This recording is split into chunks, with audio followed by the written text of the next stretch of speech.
Can someone be a loving parent even if they can't do everything physically? Hello, my dear students. Today we are going to learn Chapter 6 Imposter Syndrome and Parenting with a Disability by Jessica Slice. This chapter shows how a mother with a disability struggles with self doubt but still proves that love matters more than physical ability. Students, now let me introduce you to the characters.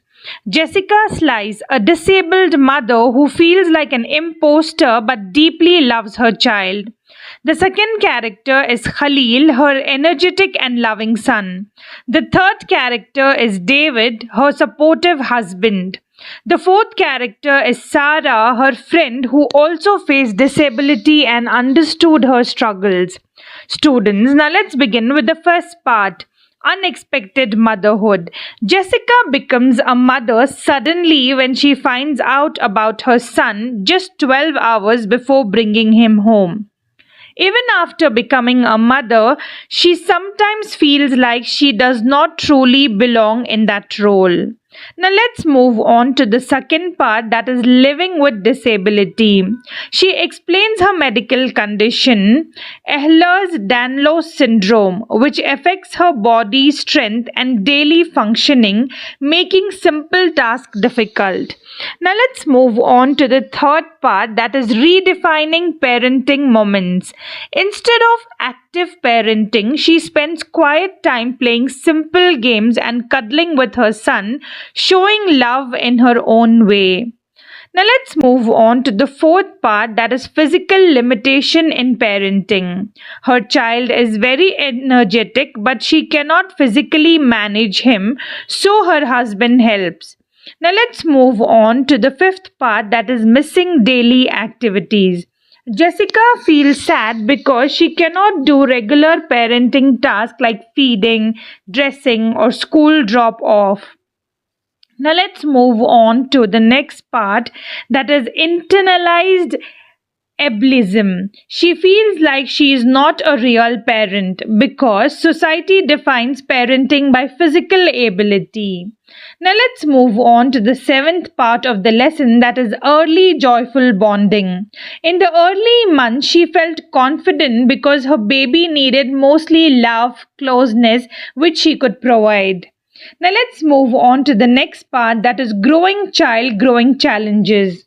As the child grows more active, she struggles to keep up physically, so her husband supports more.